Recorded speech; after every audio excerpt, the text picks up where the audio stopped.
পবিত্র ধর্মগ্রন্থ অবমাননার প্রতিবাদে সরব সালার। অভিযুক্ত বিধায়কের শাস্তির দাবিতে থানা ঘেরাও ও অভিযোগ দায়ের। মুর্শিদাবাদের সালার এলাকায় পবিত্র ধর্মগ্রন্থ কোরআন শরীফ নিয়ে সোশ্যাল মিডিয়ায় কুরুচিকর মন্তব্যের প্রতিবাদে তীব্র উত্তেজনা ছড়িয়েছে।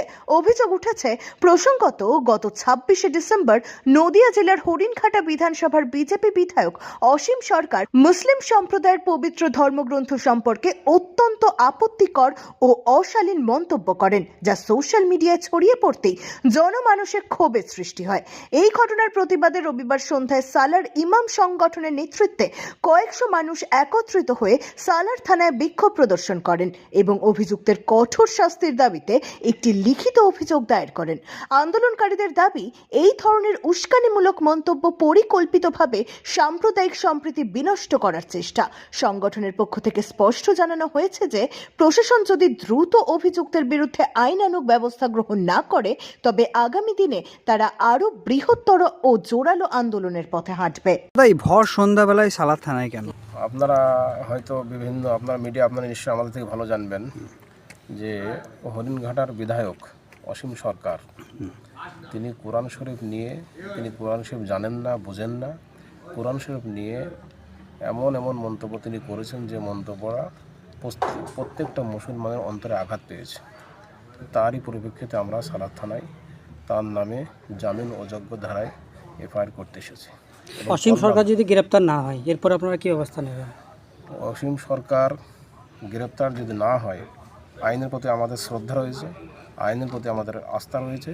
নিশ্চয়ই ভারতীয় আইন সকলের জন্য সমান। সে অসীম সরকার বলে কোনো লাট সাহেব নেই, সকলের জন্য যখন প্রযোজ্য, নিশ্চয়ই আইন তাকে অ্যারেস্ট করবে, এটা আমরা আশাবাদী। আচ্ছা, অসীম সরকার একটা বক্তব্যে শোনা যাচ্ছে যে পবিত্র কোরআন শরীফে নাকি একটা হিংসার বাণী উল্লেখ করা আছে। আদৌ কি এটা আছে? আপনারা ধর্মগুরু হিসাবে কি বলছেন? অসীম সরকার তো আমি ওনাকে বলবো, উনি কোরআন শরীফের সূরা তওবার 5 নম্বর আয়াতটা তিনি শুধুমাত্র ব্যাখ্যা দিয়েছেন। অসীম সরকারের ব্যাখ্যা দেওয়াটা কেমন আমার কাছে আপনি উদাহরণ দিলে বুঝতে পারবেন। আপনারা জানেন যে এই আমাদের ভারতবর্ষ, আমার দেশ, এই দেশকে রক্ষা করার জন্য আমাদের বিএসএফ ফোর্স রয়েছে, আমাদের সৈনিকরা রয়েছে, তারপর আন্তর্জাতিক একটা আইন রয়েছে। বারবার যদি কেউ আন্তর্জাতিক আইন লঙ্ঘন করে, তাহলে আমার দেশ কি বসে থাকবে? নিশ্চয়ই বসে থাকবে না। পাশের দেশ, বান্দর মার্কা দেশ পাকিস্তান, সে বারবার আমাদেরকে এই আন্তর্জাতিক আইন আমার দেশের ওপর বারবার সে আঘাত আনছিল। তার পরিপ্রেক্ষিতে কী হয়েছে আপনারা জানেন, ভারতীয় সেনা কী করেছে? অপারেশন সিঁদুর করা হয়েছিল। কেন করা হয়েছিল? অত্যাচারের সীমা অত্যাচার যখন হয়ে যায়, তখন কিন্তু আর সেটা ঠিক থাকে না, সেই আইনটা ঠিক থাকে না। অর্থাৎ বাধ্য হয়ে তার পাকিস্তানের ভেতরে গিয়ে আমার দেশের সৈনিক, বীর সৈনিকরা তারা মেরে এসেছে। আমরা এটা গর্বিত বোধ মনে করি এবং দেশের মুখ উজ্জ্বল করেছে এবং পাকিস্তানকে বুঝিয়ে দিয়েছে যে আমরা কোনো অংশে কম নয়, অতএব তুমি চুপে যাও এবং যে আইন রয়েছে আন্তর্জাতিক সেটাকে মেনে চলো, নাহলে আবার সবক শিখিয়ে দেবো। তো অনুরূপভাবে অসীম সরকার, সে কোরআন জানে না, কোরআন বোঝেও না।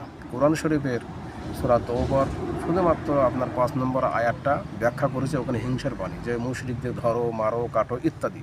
কিন্তু কেন, কিসের জন্য করা হয়েছিল? আমি অসীম সরকারকে বলবো, দয়া করে আপনি তো সম্ভবত বাংলাদেশ থেকে এসেছেন, আপনি কবি গান গাইতে গাইতে এমএলএ হয়েছেন, তো সেই হিসেবে আপনাকে আমি বলবো ওই সূরা তওবার প্রথম থেকে নিয়ে 1 থেকে নিয়ে 8 নম্বর আয়াত পর্যন্ত আপনি পুরোটাই পড়ুন এবং সেটা আপনি সবার সামনে বলুন, তাহলে পরিষ্কার হয়ে যাবে।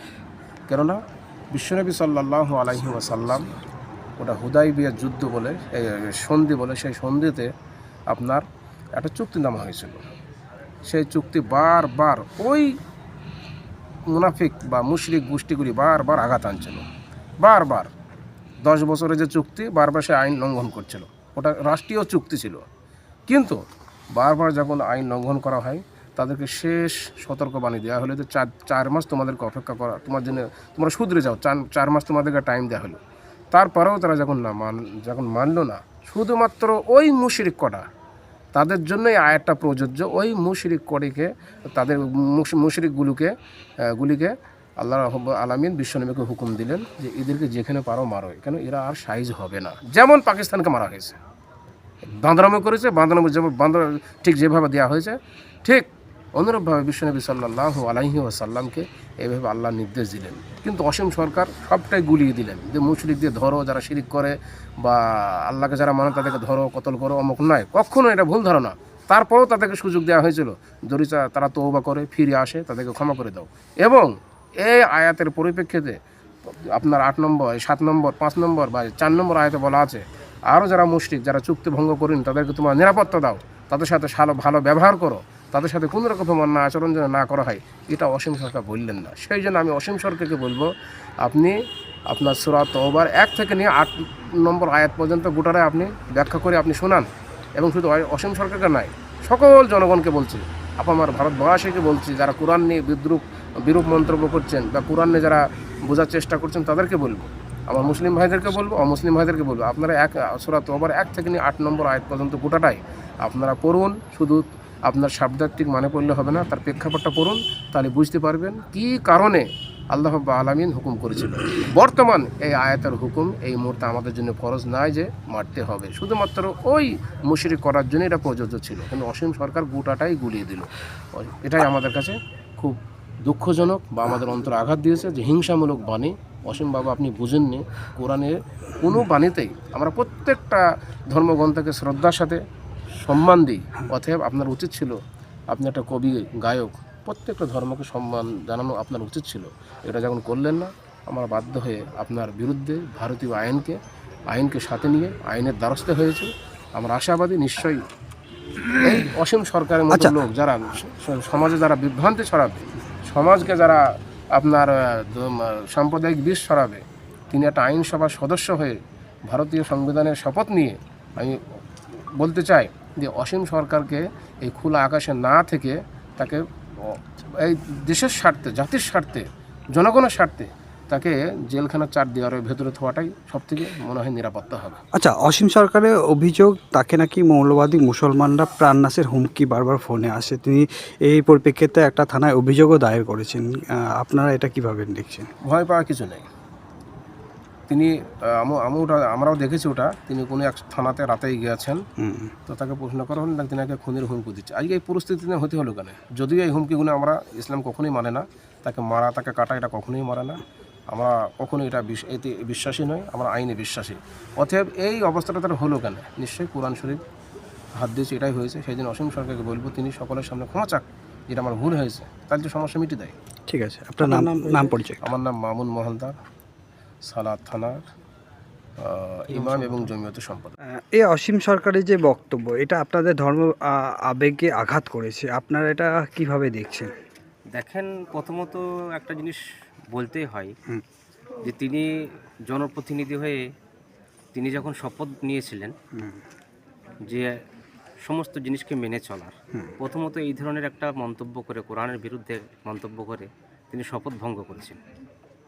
এর জন্য শপথ ভঙ্গ করার যে পানিশ, সেটা তিনার উপরে হওয়া উচিত, এটা আমরা সরকারকে আবেদন করছি। এবং আমরা সম্প্রীতির ভারতবর্ষ, জানেন আমাদের ভারতবর্ষ এবং পশ্চিমবাংলা সহ গোটা ভারতবর্ষ সম্প্রীতির ভারতবর্ষ।